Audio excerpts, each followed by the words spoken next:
And this is the part of the night that I really enjoy because you get to kind of get inside people's heads here who have been prominent in the baseball world, and we've got a great storyteller tonight in Jeff Manto. I've been at this sports writing business now for 51 years, and to be honest with you, and I've covered the top athletes in the world in all of the major sports and whatever, and a lot of times you're dealing with people who don't want to deal with you. And one of the things that struck me right away about Jeff Manto was that Jeff understood what it meant to be in order to give back. He was what I call a great ambassador. And I love people who are ambassadors for their sports, for their occupations, whatever. And it was apparent the minute he showed up in 1994 after being traded from the Mets organization to the Orioles organization and reassigned here to Rochester, that this was a special person, a different person. Now, it became clear, obviously, he was also a special ball player. He was carrying this team, the Red Wings, he was power hitting and so forth. But it went so far beyond that. Jeff hit it off and spent time with people in the front office. He knew everybody in the organization. It didn't matter what their status was or whatever. He hit it off with the press because he was what we call a stand-up person. Win, lose, draw, rain out, whatever. Jeff was there, and he was going to talk to you, and he was going to provide you insight. He wasn't going to fight your head off. And so he saw that as part of his role as well, as an ambassador. And it's intriguing to me because he only played 94 games here.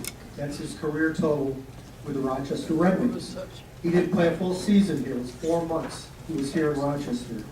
And yet there was a connection that was made that was very, very powerful. And it was a connection between fans, a ball player, and a ball player in town.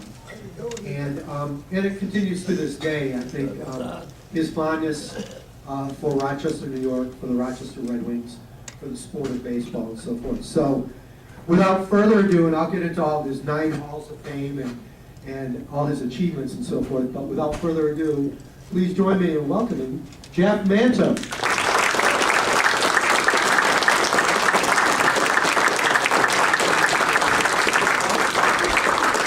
There we go.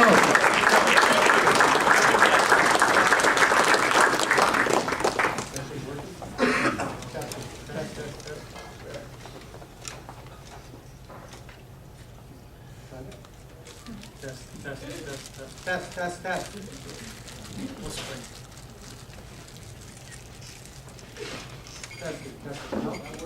Not working? You can hear okay. They can? Yeah. You sure? Okay. Test. How's that? Okay. You want to switch these down? Yeah. Can everybody hear back there? We're okay. Yeah. Okay, we're gonna have some battery change, but in the meantime. All the more reason to move up front. Yeah. See, that's why she's an executive. She goes, come on. All the more reason to move up front. Come on, get on the floor. We're not going to ask you to dance. No upcharge. You got box seats here. Come on. Come on. Not the Bob Uecker seats. Come on. So, Jeff, I want to talk a little bit, before we get to the Rochester and stuff, I want to go back to your roots, Bristol, PA. And you're drafted in the 35th round out of high school by the New York Yankees. And I believe you also have a scholarship offer to play baseball at Temple University at the time. Tell us why you made that decision to go to college as opposed to take the 35th round. I'll tell you, well, back in 1982, as you guys would probably agree with, at that time there was no decisions made by the child. Okay, so at that time I had scholarship offers in basketball, football, and baseball. I had half scholarships to go play in Delaware football. I had half scholarships in basketball to play in the Big Five. I had scholarships to play different sports, the 3 sports. So it was half and half. And then my father, being this big 6'3" strong Italian, They said, hey, by the way, how's this college thing going on? I said, well, the college thing's going pretty good. He goes, well, where are you getting your money? And I said, well, you playing football, you playing basketball, you playing baseball. I said, well, Temple offered me a full scholarship because I guess you're going to Temple to pitch. It wasn't about academics, it wasn't about anything, but about the money. Okay.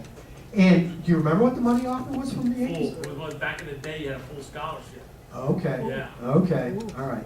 Now, if I'm correct, doing a little research here, like, you were being scouted as a pitcher. Yes. I mean, you could throw really hard and stuff. Talk a little bit about that. You were being looked at as an everyday player, and this is reminiscent of Cal Ripken Jr. I tell you, what it was is that I was one of those big kids. I was the Clifford, the big red dog of high school in the local area, where I was able to overpower everybody. So what it was not so much that I was so good. I was just bigger and just a little bit better than the kids I was playing against, and it attracted a lot of scouts. And I can't tell you I was a pitcher. I was definitely a thrower. There's a lot of balls hit the backstop in the air, you know, type thing. And then when the opportunity came and the New York Yankees drafted me, they called, they came to the house, and my father, they said, well, how much are you going to offer? We're going to give him $4,000. My father said, oh, no. He has a full scholarship at Temple. We'll take the scholarship at Temple. Now, you realize if you had signed with the Yankees, this is 1982, you know who one of your teammates, you probably would have been assigned to the New York Penn League, short summer season, only on the Yankees. You know who one of your teammates would have been? John Elway. Oh, jeez. And Not the same player. Yeah. The reason I know that is because I covered the New York Penn League when I was, in those years and stuff, and I remember him playing. But you would have been part of that. So you got scouted as a pitcher, and then you have some great seasons, all-around seasons, hitting the ball, power at Temple, and you're drafted by the California Angels, 14th round. What was that money like? That money was $13,000. I'll never forget it. Al Goldis, who was the Philadelphia guy from Overbrook High, and Mark Bernstein came to the house. And I lived in a row home, a small town about, at the time, now it was like 9,000 people. Okay, at the time it was about 6,000 people. I lived in a row home with 6 people. And he came to the house and he said, listen, here's $13,000. We're going to walk around the block. When we get back, we want a decision. So by the time he got to the bottom step, it was like, let these guys walk around the block, we know where we're going to sign. So that's how that went down. That was pretty exciting. So where did you get assigned first? And tell us I about went it. to, first of all, we had a mini camp in Anaheim, California. And the great part about it was, we went to, I flew into John Wayne Airport. How about that, right? From Bristol, little town Bristol, you fly into John Wayne Airport. Like, I know what, you are definitely not in Bristol anymore. So I fly there, we go to Cal State Fullerton to work out. Then lo and behold, we get to go see an Angels game, and guess who's at our box? But Gene Autry, right? So he walks in, and I know my grandmother, she's from Minersville, she loves Gene Autry. So this guy's crazy. I said, hey, my grandmother follows you. And he was like, yeah, I know, all the women do, right? And then he goes, where are you from? I said, I'm from the hometown from Bristol in Pennsylvania, just outside of Philadelphia. He goes, that anywhere in Lancaster? I'm like, yeah, I played there all the time. That's where your grandmother knows me from. Okay, so take us through those early years, where you're bouncing around in the minors and when you get that first call up. The first call up was, it wasn't what I expected. We were in Colorado Springs. I was considered a prospect at the time, and we had so many good players on the team. We really did, and I don't think anybody, if somebody got called up, it wasn't going to be me. It really wasn't going to be, because we had so many other good players on the team. And I remember Bobby Molinaro walking into the clubhouse saying, hey, I don't know why, but you're going to the big leagues. I was hoping for something a little more exciting than that. So he called me in the office, and I thought, like when you get called up to the big leagues, it's supposed to be like a big trick, some surprise, and something jump out of a cake and says you're going to the big leagues. Nothing like, I don't know why, but you're going to the big leagues. geez, you just took the sting out of this one. But that was when Keith Hernandez had hurt his calf, and I went up to Cleveland. And it was funny when I went up to Cleveland. If you guys remember, old Cleveland Stadium held about 110,000 people, and like 4,000 people went to the game. So Mistake by the lake, right? yeah. So I pulled in the parking lot, and it was like, just drive around. Just drive around. Just drive. So I went I thought it was a complete circle. I wasn't even halfway around. And I got to the stadium in the first game, and I was like, this place is humongous. Like, got for batting practice. It was great. And then get out for the first pitch. Like, where's everybody at? like 6,000 people showed up. That was my city. So take us through those early years and stuff. Like, how long were you up for that first stint? For that first stint, the funny story about it, right? I get called up for the first time, and as you can imagine, here I am, this Trinitarian Catholic from Bristol. I had the Trinitarian nuns, and they smack you. They don't smack you; they smack you. It's a really good story. So I go up to the big leagues for the first time in Cleveland, and if you know anything about the nuns, you don't know where they go in the summertime. I have no idea where they go. Two things happen. One thing, I walk to the ballpark, and just remember, I don't know where the nuns go. This is like 8 years removed from elementary school. I don't know where the nuns go. And so I go to the big leagues. I'm walking to the ballpark. I'm walking through a Galleria. If you guys been to Cleveland, you walk through the Galleria, and there's this the men's shop. I walk in the men's shop, and then I see this tie, really cool tie, like $45. Like, who in the hell is going to pay $45 for a tie in 1990, right? Like, no chance. So I go to the stadium, I get my meal money. Next day, time. So in the meantime, getting back to the nuns, as you can imagine, when you get to the big leagues, you think this is wine, women, and song, right? So we go on a road trip. I get back from the road trip, and I get a cut. Hey, Mick, there's 3 ladies waiting for you. This happens quick. So I speed up a little bit, put a little foo-foo juice on. I go out, it's the 3 nuns. I said, what are you guys doing here? And they said, this is where we hang out in the summer. We're in Steubenville. So we came down to see you play. I'm like, oh, God. How was that? So you bounce around, and then you get into the Phillies organization, your hometown team here, and we were talking a little bit about that. So take me that 93 season is a magical season for the Phillies. They make it to the World Series, and they lose in Game 6 on Joe Carter's home run. Take us through that season for you in 93. 93 was magical. I remember in the wintertime, I got a call from a couple local reporters saying, how come you don't sign with the Phillies? And I said, well, the Phillies don't call me back. And to make a long story short, we negotiated the contract. I get a chance to go to big league camp. I guess, recognized enough to go to AAA.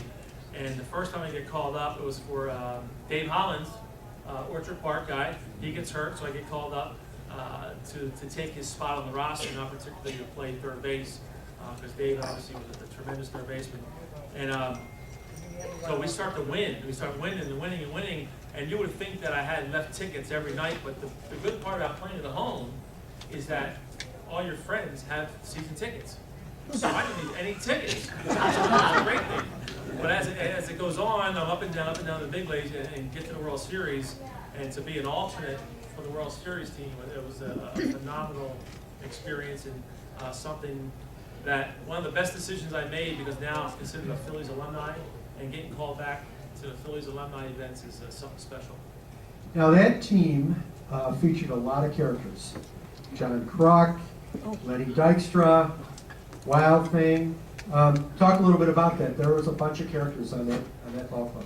What I think had happened was that team was, they had so many, it was like the Misfits, that Santa Claus come to town or something like that. There's the town of Misfit Toys or something like that. That's what it was. These guys, we all got along. We all had problems. We all had a war. You know, we all had something wrong with us, and it seemed to fit. It really did seem to fit, and everything. We policed each other, and what it was is that we were a bunch of baseball players. If you got called up, you played one way. You talk about like a lot, there's the Orioles way, there's the Phillies way, there's the Yankees way. When they played the Phillies way, if you didn't play, you were out. And it was simple. It was simple. And I think that they policed that clubhouse pretty good. So you didn't get a chance to get into the World Series there in '93. Give us, you had a front row seat to history. Talk about what you saw unfolding and how close maybe you came to possibly getting a shot. I tell you what, it was a tremendous ride. It really was. The one thing I do remember, the ownership.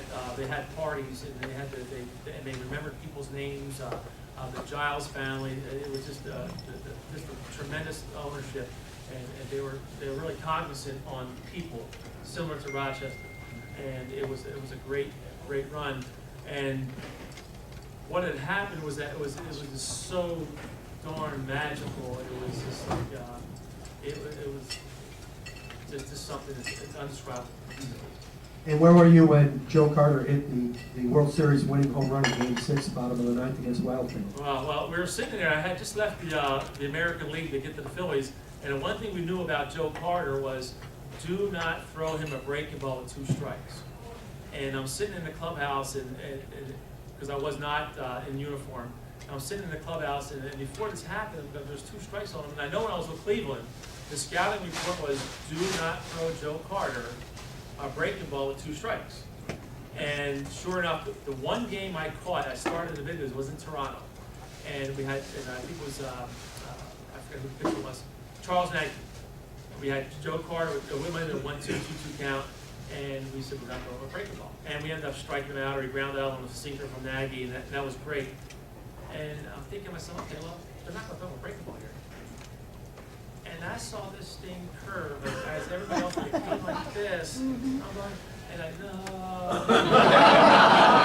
And then Carter hits it, and I put my head down, like, wow, that was not the pitch to throw. And everybody in the newspaper, everybody said, no, that was a fastball. I'm like, nah, that didn't look like a fastball to me. Yeah, and I'll corroborate. Like, I talked to Joe Carter a number of times about this, including after that game, and it was a breaking ball. Yeah. It was a breaking ball. And he's a great low ball hitter, and he had that thing time, and he talked about, he was afraid it was going to hook foul, he was so on it, and he didn't know if it was going to have the lift to get out, and it did. I'll tell you what, the one thing I will have to say though, Mitch Williams never, ever said no to the ball. And that was to a fault at that particular time. Mitch Williams was one of the gutsiest, one of the most, like attitude-wise, one of the most prolific closers I've ever been around. When he wanted to pitch, it was in a dire situation. He wanted to be the guy, and he might not have had the stuff that he had 2 weeks before. We had 2 or 3 guys in the bullpen that were probably better that night, but Mitch said, "I'll do it." And to Mitch's credit, phenomenal job. He got beat. And Mitch will be the first one to tell you, hey, I went with my best, I got beat, and you know, as a teammate, I can appreciate that. So we get to the magical 1994 season here for Rochester and you.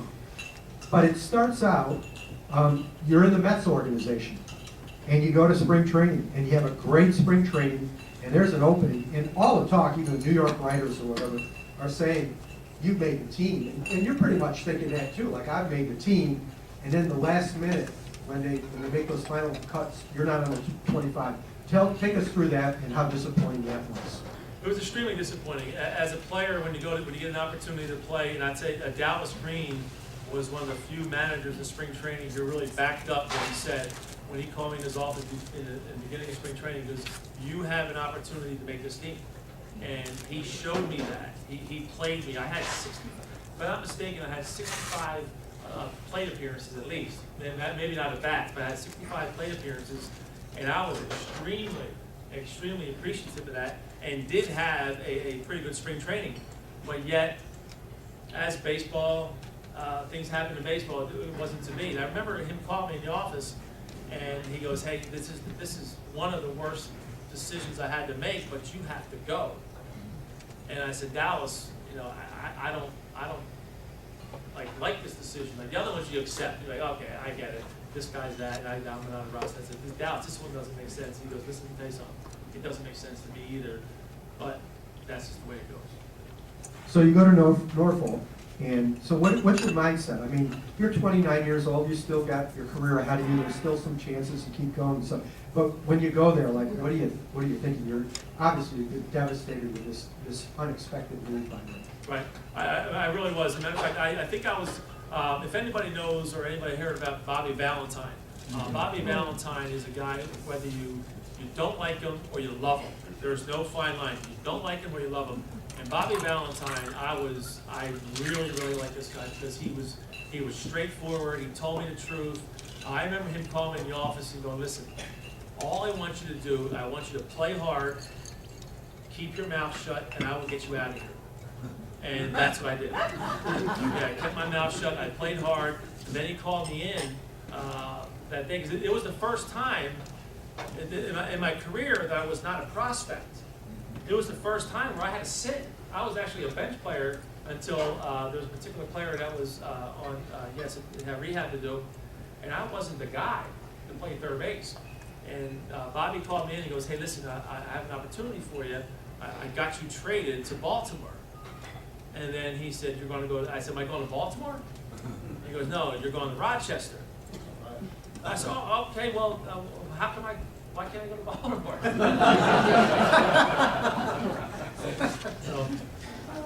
So you come here, take me that first day, like, what are you expecting? Okay, here I am, I'm packing my bags again, here we go, the journeyman, this is the baseball life, the tough part, the glamorous part, going to another place I don't know.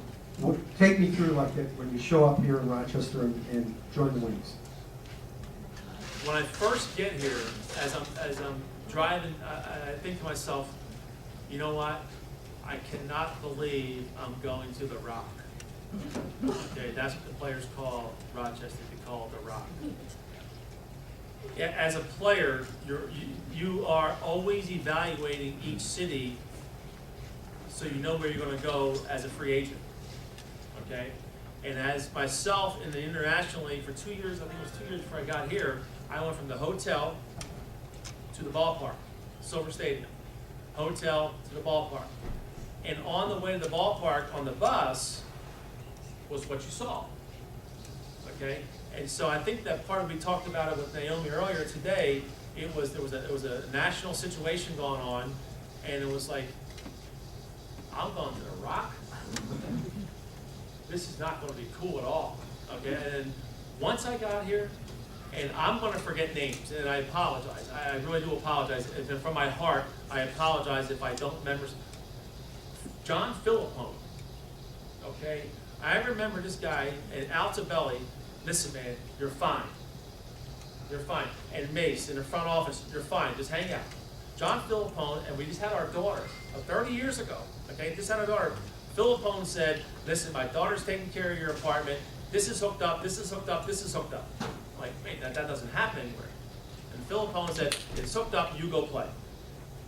Then you get to go to the front office, and you get to hang out with Joe Altobelli? Really? And I'm like, wait a minute, this is not bad at all. So you sit there and you're telling more stories of Joe Altobelli. I remember having arguments, and then Mace comes along, and you're thinking, this clubhouse this place is pretty cool. I didn't realize it. Then you get to go see the outskirts and how beautiful it is. And I just wish that when you came to the Rock, you took the long way. You're not more free agent. And what a beautiful, and I mean this sincerely. I'm not moving up here, so I'm not trying to, but it's like, it was such a beautiful area, and you got treated, and the way they treated my wife Denise and my daughter, Gabrielle was 9 weeks old, and it was like, this place is and does rock. It was really cool, and now I'm so glad that I had a chance to spend just a short time, but yet it was most memorable for sure. So you have a tremendous season, 297 batting average, 31 homers, 100 RBI, IL MVP. It comes together for you. But again, as I mentioned in the intro, you really became part of the community. As somebody told me, like, you became a Rochesterian, and you interacted with fans, clubbies, ushers, you name it. What was that? I mean, is that the way you've always been, or? It was how I was received.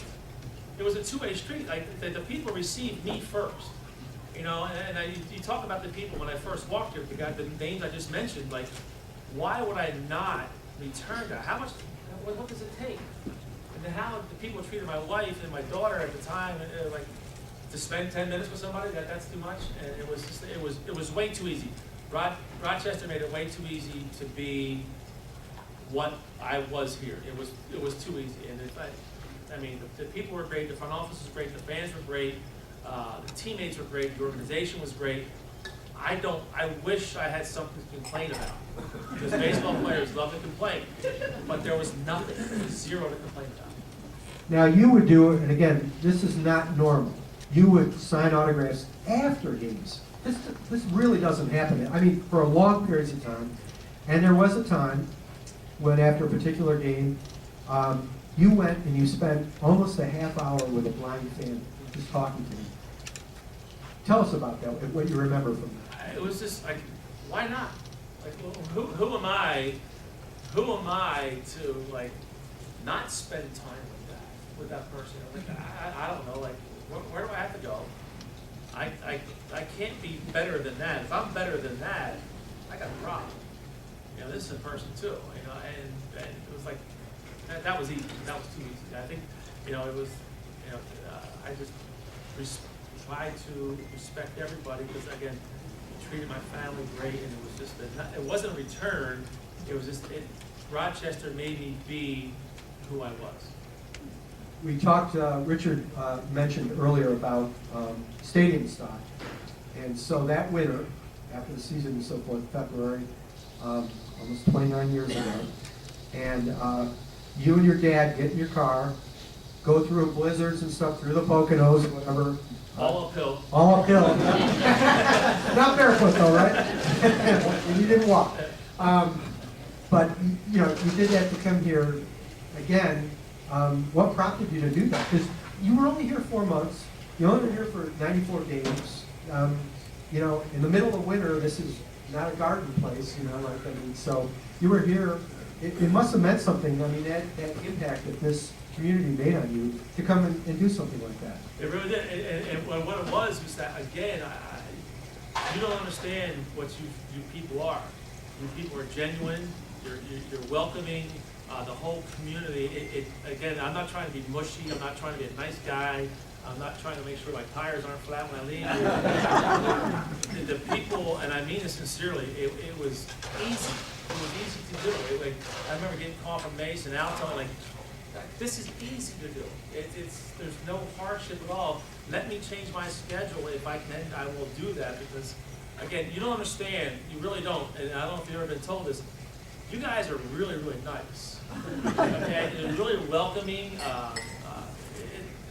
So that's your fault. So, 1995, spring training with the O's. You have a fabulous spring training. There's an opening, and this time you stick, and you have the best of your several seasons in the big leagues. You had by far your best season: 17 homers, 38 RBIs in 89 games. Major League Baseball record: 4 homers and 4 consecutive at-bats, and 5 in 3 games, which tied a record as well. What do you know, you got to be feeling good, like, you know, all this effort, work, all these cities, all those bus rides, all those hotel rooms and stuff. You're in the bigs, and it looks like you're going to stick now. Tell us about that season. It was definitely magical. I remember Phil Regan coming up to me about 2-3 weeks into the spring training, and it was a spring training, a shortened season because of the lockout or the strike, whatever it was. And Phil Regan had come up to me. He goes, "Listen, if Charlie Manuel thinks you can play for him, you can play for me." And I said, "Well, what's that mean?" And I don't understand that, because the year before they were all together in Cleveland, and they were having meetings about playoff rosters, and Charlie had mentioned, this is all, I find this out from Phil, that you're going to make this team. And Phil took the pressure off. It was a great opportunity, and I know what was happening. But I was a utility guy. I wasn't the guy playing third base. Leo Gomez fell out of favor with the Angelos family because he took him to arbitration after Angelos stuck up for the union. Okay, and Angelos being the union guy, and whatever happened with Leo. and I get an opportunity to play. Phil Regan calls me into his office. He goes, "I got good news and bad news." And he goes, "The good news is you're going to play third base every day." I said, "What could be the bad news?"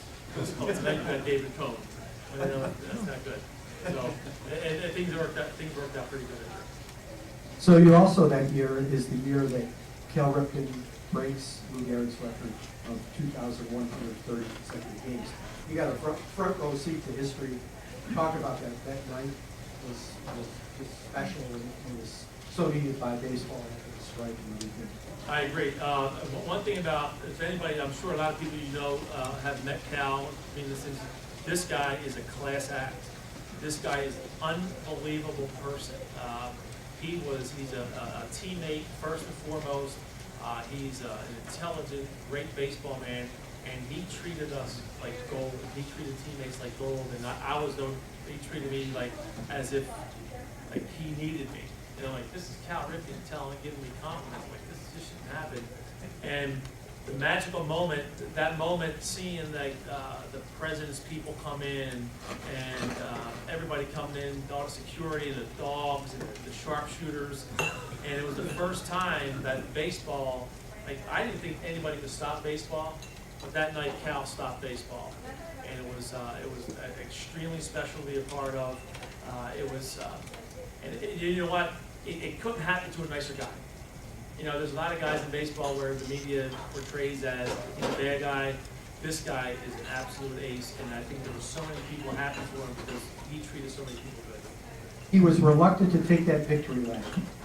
Were you among the guys pushing him out there like, go? You know, Yes, I was. Matter of fact, I was the guy that had mentioned to Palmaro about Palmaro kept on saying, pushing.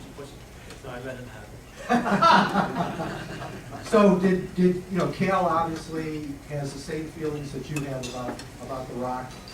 He loved his time here. This is like his second baseball home. You know, it was the last place that he was before he went to, you know, to the big leagues in the Cooperstown. You know, did you share some Rock stories? Of course, yeah, we did. We already talked about the Rock. We really did. There was, I mean, and it was a familiar story, and it's the quality. And I remember it was the quality of people that you are, and it was enjoyable. And again, it was like you don't understand. You as fans and ownership and front office people make it so easy to play here and to live here. And but he talked about the Rock, and I think his father managed here. Yes. Okay, and it was a second home to him, and we talked about it quite a bit. Cal actually lived here for a summer or two while his father was managing here and stuff like that. So it seems like, wow, those are good stats. This is a solid guy we could really use. And you wind up next year in Japan playing for the Yomiuri Giants. What happened? This is a good story. Pat Gillett comes over as the general manager, and then he brings over Davey Johnson. So Pat Gillett calls me and goes, "Hey Jeff, you ever thought about going to Japan?" I said, "Yeah, I thought about going to Japan." He goes, "Well, I would think if you have the opportunity to go to Japan." I was kind of curious about that. I'm not telling you. I'll tell you. An hour later, Davey Johnson called me. He goes, "Hey Jeff, Davey Johnson. Hey, listen. All I want you to do is get in shape. I talked to a lot of players. You're going to be on the team this year." I'm like, "Oh, that's good. It's funny because Pat Gillett just told me to go to Japan." But no, I make the team. I'm like, okay, all right. So I called Pat Gillett. I said, "Hey, Pat, I just got on the phone with Davey Johnson." He said, "I want to be on the team." He goes, "Let me tell you something. I make the team." So in the meantime, I'm like, well, where's this Yomiuri contract coming? So I call these guys back. Nobody can give me an answer. So Yomiuri comes in and says, "Hey, listen, we're going to give you this kind of cash. We're going to buy out your contract." And I said, "Okay, I don't. Davey's not certain. Pat's not certain. I'm out." And am I correct? I was doing some research. $800,000. $800,000. Wow. Yeah. So you go there, and they just have a dreadful start. I think they're like 3-23. And did they release you, or did you ask to be released at that point? The Yomiuri. Yomiuri. No, they released me. They're very very intelligent people. They're very good baseball people, but very impatient. Like 3 for 23 here is you're on your way. You know, 3 for 23 over there that's how good you are. And so they're very impatient people. I'm kind of like, I wish I could have parlayed it into something better, because it's not as bad as, but, as one may think, but they just didn't have patience. We're talking about Tokyo, we're not talking about Hiroshima where they don't care, but Tokyo was like, you got to play now. Right, and it's kind of a religion over there, right? I mean, they love their Yeah. baseball. What, did you get a chance to sample the society at all, or were you just so focused on baseball that you? I sampled the society, I really did. I was out there, Denise and I actually, our claim to fame, we think, is that our daughter Gabrielle is the only person to be in Japanese Sesame Place and the United States Sesame Place. They all somehow or other just the train. We got the Sesame Place in Japan, and we have one in Langhorne where we live. Where's Mace? In Langhorne, okay? And so that's our claim to fame. So you come back, what happens that season when you come back from Japan? I get my wits about me. It's obviously the time change, and I end up going to Pawtucket. I play there in Pawtucket, and I call Kevin Kennedy, who's the manager, and he goes, yeah, go down there, and I know where you are, because I play for him in winter ball, and he goes, I know where you are, just stay healthy, get your bats in, and if I need you, I'll call you. So it was a quick transition. So in that offseason '97, do you go to Toronto? Is that Toronto signs you, the organization? I believe so, yes. And then you go to Syracuse first, right? I go to Syracuse. Matter of Right. fact, Adriana is born, okay? Complications, and so I reluctantly go to spring training with Toronto. They were phenomenal. They really said, hey, listen, take care of your family first, which was great. I can't get right in Syracuse. I just can't get right. And it just is not, I'm not comfortable. I gotta pay for baseballs. I gotta pay it early. And it just didn't fit. Great people, great town, great mall. But I just didn't fit in Syracuse. I mean, I'm not gonna mention any names, but they were pretty cheap, like foul balls, the ball boys and girls were instructed not to give them to fans, but to put them back into a thing instead of trying to create a lifetime fan. You're gonna be that cheap, right? That's true, right? No comment. I Okay. gotta pass through there. Call me when I get to Cortland. Is that Cortland or is that? But, no, Portland's after. Give me Binghamton. Call me Binghamton. Binghamton, okay, I'll call you. So, did you get traded and you show up in Buffalo then? Well, here's what happened. I had called my agent and said, listen, hey, I'm done. I can't take this anymore. I'm tired of the travel. Can you get me out of here? And then I called Mark Shapiro, who I knew was the minor league director in Cleveland, and he wasn't in. So a message got to Shapiro's office that I had called, that I was done playing and I wanted to move on. And then apparently Mark saw the message and said, oh, no. We need a player. We have a trade that we can make. And so all of a sudden I get a phone call saying, hey, you got traded. You're going to Buffalo. Ryan Thompson's coming back to Toronto. You're going to Cleveland. Or you're going to Buffalo. Did you consider quitting? Were you that down from the experience in Syracuse and stuff that, did you think like, well, it's time to move on with my life here? Or? Yeah, honestly, truly, it was, I called Denise a couple times and said, this is it. I don't think I have anything left. And Denise was like, it doesn't sound like you're done. You don't sound like it was. I guess I wasn't convincing enough. And I don't think you're done. I really don't think you're done. And she just said, keep playing. Which she said, I don't think you're done. So just keep pushing. When you came back from Japan, was there any chance to be back here in Rochester, to get back into the Orioles organization? I thought like your agent made some inquiries and stuff? Yes, there was. Matter of fact, when I came back, I made a few calls, and Rochester was a place I was familiar with. It was a place that had success. It was a place that welcomed me and my family. I was extremely comfortable. The front office again were aces. The ownership were aces. There's nothing that this is the place I'm comfortable with. And I forget who it was. Anyway, no names anyway. But anyway, no room at the end. Is that Sid Threat that's kind of Okay. Okay, well, no father himself, I think, on that one. So you go to Buffalo and you become a legend there. A much longer period of time. You have some great seasons with them. did it, strike you that, hey, this is kind of like Rochester in terms of the people? They obviously had a big stadium that was, built with the idea that they were going to go major league, and it didn't happen. So tell us about Buffalo, and it revived your career right away. It really did. Well, once I walked into Buffalo, for the longest time, I was probably the most selfish player in baseball. I didn't play for the name on the front. I played for the name on the back because I knew that I needed to get a job the next year. Unfortunately, that's the way it is in the minor leagues. Now, I want to be a Johnny rah-rah and say, go, go, go. But the reality was, if I didn't hit, if I didn't produce, I was gone. And unfortunately, that's the way the business was. And I did that for a long time. I really did. And was I proud of it? Yeah. That's what I had to do. That's what the game told me to do. And when I got to Buffalo, I got called in the office real quick by Brian Graham and said, listen, man, you don't understand. This is different. We play to win. Like, win? What do you mean win? I gotta get my numbers so I can get a job next year. He goes, let me tell you something right now. If you don't pack that attitude outside this clubhouse, you're not gonna be on anything. And I'll think, wow, this is pretty serious.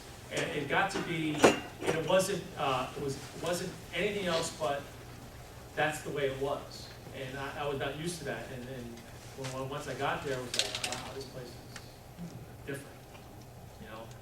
But the people there were extremely welcoming. Boots and Dandies and Petronelli, the Rich family, similar to the Silver family, Mace and Altobelli's. It was, I don't know what you people drink up here, but you guys were like awesome. And that's just like, it was a similar feel. It really was. And it was extremely welcoming. They took care of families similar to Rock. So you go from, I might be quitting baseball early that season to being, an alternate, right, on the roster, or actually on the roster for the Cleveland Indians in the World Series against the Florida Marlins. Same season. Same season. Matter of fact, it was, you talk about a pretty unbelievable story, rags to riches. And I have to give credit to Brian Graham, who was the manager at the time, where he had enough confidence in me to tell the front office that, hey, this is the guy that you want to have on your bench because I was able to play different positions. And Hargrove really wasn't we had 9 guys. We had 9 guys that could bang. We had 9 quality major league players. And I was a guy who was not going to say anything because I was not close to Emmanuel Ramirez or Jim Toney or those guys. I accepted my role, and I think that was one of the reasons that I was attracted to be on that team. But I wasn't saying anything. So you're on the roster, you're in uniform, and there is a game, right, where you think, like, he's going to call me up to pinch hit. Tell us about that. Well, it was game 6 where Rob Nen came in, and it was going down the stretch, and he had used everybody. And I guess one of the good things, the bad things about my position was I was able to play 8 positions on the field. And that was one of the reasons why I was there, because of the versatility. And I'm thinking to myself, okay, Rob Nen's coming in to close or set up, whatever he was doing. He can run a sinker. My bat matched his pitches. Not that I was better than him, but my swing path matched his pitch path, if you will. I'm thinking, I'm going to win this game. I can't believe it. I'm going to win this game. And so I'm puffing, I'm getting nervous, and I'm trying to catch my breath. And I'm going, as a player, you're watching this game unfold. I'm thinking, oh no, I'm over here getting ready for the post-game interview. And sure enough, he had Brian Giles go up to the plate, and Brian Giles. Again, it's not about Brian Giles versus Jeff Manto, it's about the pitch. I'm thinking, and Brian, when he does whatever he does, I'm thinking, I think I would have won this game. What ifs, right? What ifs. I mentioned about, Buffalo and like here in Rochester, you're in the Bisons Hall of Fame. I think you said a modern franchise record, 79 home runs. You're one of only 3 Bisons to ever have your number retired. But take us back to early on there. You get to meet the owner, but you don't know it's the owner. Let me tell you something. when I got to Buffalo, in that situation, I was kind of sort of miserable. Okay, and here I am again, here I am in year 15 or year 16, whatever it was, and I'm miserable. So, when you're in Buffalo's clubhouse at the time, walk down a hallway and you see the manager's office, and you make a left to go to the dugout. So as I'm walking, this is after like 3 weeks there, I'm walking in, and Brian Grant says, "Hey, Mick, come here." I said, "Introduce you to somebody." Here we go. So I walk in the office, and there's this guy sitting there with a sweater around his neck, okay, with collared shirts and khakis and the nice shoes. Right? So he goes, "Hey," and then Brian goes, "Hey," and he introduced me, he goes, and Bob goes, I don't know, this is Bob. He goes, "Hey, I didn't realize you had that much power." I said, "Really?" "Yeah, I mean, when you got here, I didn't realize you had that much power, but you're really doing good." I said, "Really?" And I said, "You know what? That's the problem with you guys.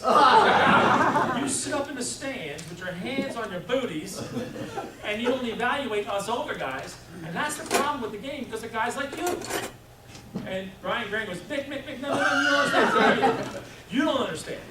This guy over here is killing my career because he doesn't know what I'm doing. He's afraid I have power. This is the first time you know I have power." And he goes, "Jeff, stop. This is Bob Rich." "I don't care, Bob Rich. Who's Bob Rich?" "He's the owner." And so I walk into my tail between my legs, I go to the game, and sure enough, after the game, I get a tap on my shoulder, and it's Ron Krause, the clubhouse guy. He goes, "Mr. Rich wants to see you." So I'm thinking, this is not going to be good. So I collect myself and go, "Okay, I don't know what to expect. I don't. And he goes, "Let me tell you something right now. That was the best compliment I've ever gotten in my whole career. Because I want people to think I'm a baseball guy, and you just validated everything I wanted to be." That's great. Did he bring that up like when they had your jersey No, he retirement? reminded me. Yes, he did. He reminded me. That's great. So 1999, the Yankees are in the middle of their dynasty. There are 3 consecutive World Series titles. And you're on that team for 6 games. How did that come about, and why only 6 games? Well, what happened was that I had got let go. I had got put on waivers by the Indians. And what I think had happened was that we were in competition with the Yankees going down the stretch for some reason. And at the time I was on waivers, Travis Fryman gets hurt, and the Yankees speculate that the Indians are going to pull me back, and I was going to be playing third base. So the Yankees picked me up. And I'm thinking, this is awesome. If you're an Italian guy from the Northeast, the Yankees is the place to be. So I get to the Yankees. You talk about like this is absolutely the most incredible thing in my life, where I'm walking in the Yankee Stadium. I'm a Yankee. Okay, and if you again, like my father, big Italian guy, like Mickey Mantle, Joe DiMaggio, like that, like I'm like with those guys. Like he didn't believe me, but yeah. And so I become a Yankee. I mean, this is crazy. I'm walking in this clubhouse with these guys who are part of the dynasty of the Yankees. And one of the most special things was when you walk down, you see the tunnel, you see photos, and you walk down there, and it says, "No, I want to thank God that you made me a Yankee." I'm like, wow, that's pretty cool. And sure enough, I had that short stint there, and it was incredible. It really was incredible. But the day, now mind you, let me take you back the year before. I'm a Boston Red Sox the year before, so I'm playing in Boston. So the next year, I spent a couple of weeks with Boston. We go back to New York as a Yankee. I say, "I'm number 13. The guy at the clubhouse guy goes, "What, number 13 or 57? Like, good luck, bad luck, 13. I'm not going to play here. I'll take 13. I'm not going to walk around with 57. So I'll take 13. So we go to New York, and it's the day, it was a Saturday, Clemens is pitching against the Red Sox the next day. I'm going to be there for one of the most monumental games in history. I'm like, this is it. It's on, right? So I'm taking batting practice, and the reporters are behind me, and they say, "Hey, good old number 13's back." I'm like, these Red Sox, these reporters remember me. this is pretty cool, right?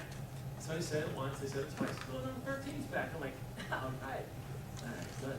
Walking down the tunnel, I see Jimmy Layrick's back in the tunnel. Jimmy Layrick's is number 13. Okay, they called Jimmy Layrick's back, okay, to take my spot. But go, number 13's back, it was Jimmy Layrick's, and Tori wants to see it. I'm like, What did Joe say? Do you remember? Call Cashman. Yeah, we gotta make a move, and, Jimmy Layrick's is back, you gotta go, basically. So any Jeter stories, any stories about any of those guys, Paulie O'Neill, I mean? I'll tell you, Derek Jeter, I hung out with him, he drove me home. Matter of fact, David Cohn found out that I was staying in the Holiday Inn over the George Washington Bridge, and he said, no Yankee stays there.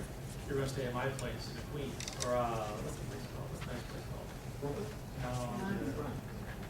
Manhattan? Yeah, Manhattan. So I'm gonna stay at Cohn's place, and just the keys to this place, so who takes me home is Derek Jeter. So I hung out with him, and What was he driving? You gotta tell us, what was he driving? Like, what you're going, a Mercedes, what? We were driving a Honda. Really? Yeah. Jeter? Oh, Jeff always driving a Honda, I took Jeter home. wow, That's how we do it. wow. Anyway, we go in these, the restaurant, the diner, there's a big diner in Tribeca, and we're eating there, and like nobody knows him. And you got De Niro over here, you got this guy over there, you got this movie star over there, Derek Jeter at the time. But that team was filled with classy people. They were, that's why they won, because they respected each other, they respected the game, and they respected everybody that came in that clubhouse. So you, looking back, Jeff, on your career, you've got a little bit of a Crash Davis vibe to it. I mean, although you had a much better major league career than Crash did, because he was only up for a cup of coffee here and there. But 23 teams in 16 seasons, that's the definition of a journeyman. It's also the definition of somebody who really has to love this game with heart and soul, because, the stresses and everything else that this does over time, families, tell us about that love of the game. I think it's loving the game, but it's loving the people you're around. It really is. It's one of these things where every town I went into, I was welcomed. It was easy to play in. Do I love the game? Absolutely love the game. But yet, it was never a burden. I don't remember going to a town and going, man, I can't wait to get out of this town. I can't wait till the season's over. I can never remember saying I can't wait till the season's over, because I enjoyed it. Because because Denise was supportive. It wasn't like, you gotta come home, we have 3 kids, it was always like, hey, I'm here to support you. It was easy, everything was easy, and it was, you have the stresses, yes, but when you have a wife like Denise, it's like, do your thing, man, just do your thing. When it's over, just do your thing. And so it was nice to lead and nice to go to towns, because I never felt, it was never a burden. It was never a burden playing, and that's why I think I loved it so much. So how'd you two guys meet? Well, she's in high school. She came to watch me play basketball in high school. That's not true. She was a teacher. She's a teacher as a profession, and in Pennsylvania, I had enough credits to substitute, and she was a teacher at this elementary school, and we went there. Kept on calling. Is that true? Not true. Uh-oh. We got a little conflict. You've also, you went on, you had a distinguished coaching, managing career as a hitting instructor, minor and major league levels. And last year you were managing the Trenton Thunder in the MLB draft league and so forth. And you're not going to be in professional baseball this year, right? This is the first time in forever, right? Yeah, first time in 37 years. First time in 37 years. Won't be doing it, which is like relief. It really is. I don't miss it. We have a big trip planned to Greece and Italy, and it was like something we haven't done in 37 years. We haven't even gone down to Jersey Shore. We haven't gone anywhere, but it's good. You know what? It's no, Yeah. it's good, it's a good thing. It's a good thing. And catch us up, what are you doing these days, and what Well, are I'm you? pivoting, and what happened, I keep on pivoting, and I want to be a pre-game, post-game, guy for the Phillies, or some kind of big league team. I think I can add a value to it, and one of the things I want to value, matter of fact, they call it the casino. Also, to give a pre-game analysis of the pitcher-catcher matchup, a pitcher-hitter matchup, and parlay that into, I guess, and do something like that. I called some team building companies to be part of the team building, things like that. I'm into going to do some, trying to work with some people to do some motivational speaking, and I'll tell you a real good story. I actually, 2 years ago, one of the jobs that I had was coordinating and where you coach coaches. I sent a resume to the Philadelphia Eagles to be the coach. I wanted to coach their coaches because you see as a fan, I'm not an Eagles fan, I'm like a football fan. I don't sit there and watch the Eagles and evaluate the Eagles, but I watched how they were coaching, and I sent a resume to Roseman, and I got her feedback the next day from Jake Rosenberg to find out like what I was talking about. Like, and they wanted an action plan. I was on the, and all of a sudden that Sirianni said, you know what, I'm just starting. Things are moving too fast. We'll readjust it. So I sent the resume again. We'll see what happens. Well, they need some help right now. I'm going to give you a couple quick hitters, and then I'm going to get to the audience questions here. Best hitter you ever played with, or against, or coached? The best hitter I ever coached was probably Alex Rios. He was just one of the best hitters because he came from a total revamp. Okay, Freddie Sanchez won the batting title, but Freddie Sanchez was a good hitter, and I was just trying to be a psychologist for Freddie. But Alex Rios had to be revamped at the major league level. He did it, and he did it phenomenally, and ended up getting himself a World Series ring. So that was, he was definitely one of the best. What about playing against or with? Playing against, I would have to say, best probably Griffey. You know, every time he swung the bat, it was like this ball. He was just a phenomenal. It's just a beautiful swing. Everything he did, everything he did was great. Toughest pitcher or pitchers you faced in your career? Jimmy Key was definitely the hardest pitcher I ever faced. I thought Jimmy Key went to bed each night knowing that I was going to face him and thinking, I got to get Manto out. I got to get Manto out. Because when I faced him, it was like, I can't, please don't let me play. Don't let me play. Don't let me play. And so Jimmy Key, I look outside, he'd throw it inside. If I look outside, he'd throw it outside. I didn't believe it. And if I look inside, he threw it inside. I'm like, no. We're supposed to go outside. So Jimmy Key was definitely the toughest. And it's interesting because he's not a hard thrower, necessarily. He's just a smart guy, right? Very. All right, we're going to go through some of Ask Jeff questions here. Tell us about Todd with the squirrels story, including a taped-up locker and cold water.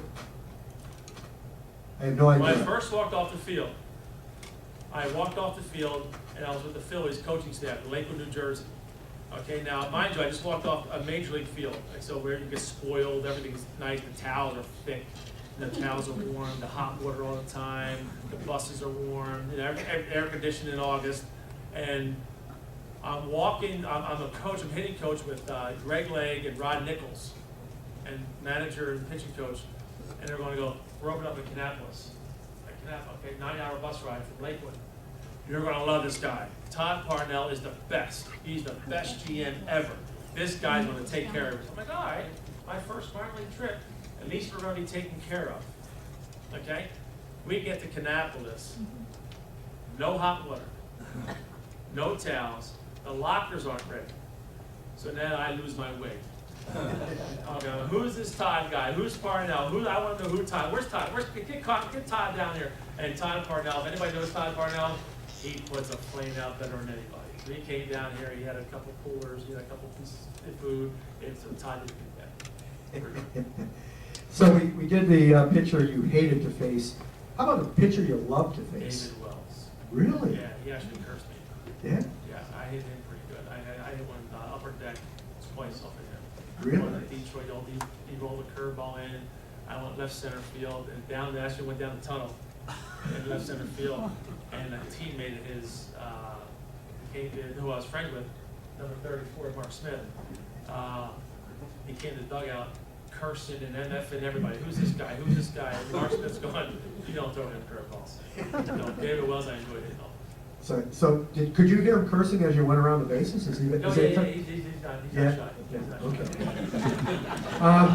Here's a good question. Most influential coaches and managers in your Most influential, Charlie Manuel, absolutely, without question. Charlie Manuel, he's the one guy who I felt believed in me. As a hitter, hitters are mental midgets. We really are. And once you have somebody who believes in you, like Charlie Manuel believes in a lot of players, you play for him. And Charlie was definitely, matter of fact, I went into an interview one time and the general manager asked me, he goes, who are you as a hitting coach? And I said, I'm between a Joe Madden and a Charlie Manuel.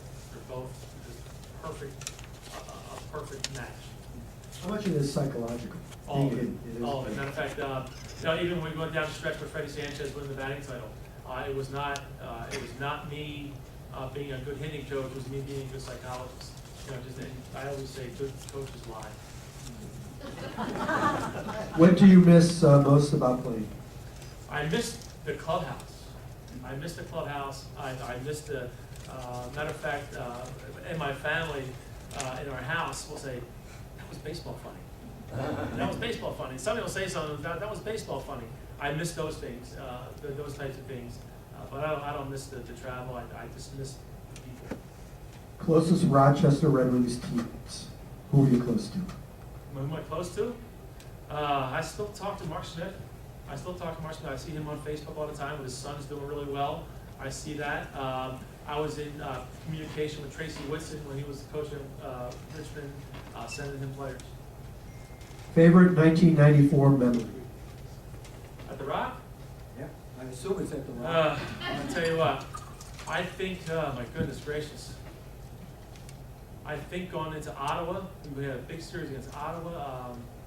Just everything. It was just it was the collaboration of everything. My daughter was born. I was in transition with my career. There's just nothing specific. There really isn't anything specific. We got your favorite Silver Stadium memory. If you don't have just one of a memory, maybe you just talk about that ballpark. It had a lot of character. It was great. Matter of fact, I remember trying to hit that was the trash can? Out center field? Not the Marlboro Man. The Marlboro Man. Marlboro Man? I remember Barbara out there taking pictures all the time. I remember Conehead. I remember Mace coming and asking for autographs all the time. For himself? There's no eBay back then. It was everything. It's like nothing specific. Like, it was just such a great time. I think everything matched number one. Everything was tied for first. I really think so. Do you wish you were a left-handed hitter though in Old Silver? Nice, Yeah. nice. You like that short porch, huh? As a Philly guy, best cheesesteak. Jim's, is it Tony Lee? Tony Luke's, Pat's, or Gino's? Hodges. Huh? Hodges. Steve's is the best. Steve's is the best? Yeah. That's if I want to go to the film? Yeah, I'm not going to say that. Bisons. Uh-oh. We're going to be in trouble with that. Steve's. Okay. Thoughts on the latest rule changes to reduce the game's length and pick up the pace? I'm okay with it. I'm okay with it. I think with the generation of the players or the fans, they want it fast paced. The kids today are not into the dance of the game, the choreography of the game. So I think the quicker you speed it up, the quicker they'll get the attention. I think the fan base is changing. So I think baseball has to get with the fan base, and I think that's okay. It's okay. Some rules you don't like? I don't like the phantom runner. You know, Yeah, second base. I don't like you can't get a pitcher in relief. Okay. Like I don't like that one. I like the beauty of it, matching up and things like that. As a coach, what traits and tools do you have? Discipline. discipline. I really want discipline. I want, not so much regimented, but I want discipline. I think it's extremely important. I think practice is extremely important. I think the discipline of practicing, learning how to practice is vital. It's vital. A lot of kids come in, I saw in the draft league, they come in and they go to the batting cage and swing. But there's no discipline behind their work. And as I evolved as a hitting coach and as a manager, without question, discipline just drives me, or lack of, just drives me crazy. Is it a case of, we became Homer happy and everybody's swinging from their heels, or what? No, I just think because they don't know. I think that the coaches have changed. I don't think the coaches today understand the discipline. It takes discipline to be a good hitter. You just can't come in the cage. You can't just swing. That doesn't work. And we see it. The batting averages are down. The pitching ERAs are down. Unfortunately, the hitting is not as good as it used to be. But the coaches today don't know how to teach it. They don't know how to, and it's discipline. You've got to be disciplined. It's not there. All right, Jeff. Well, this has been fantastic. We really appreciate you driving up here and sharing your stories with us. This is fantastic. Let's give him a big round of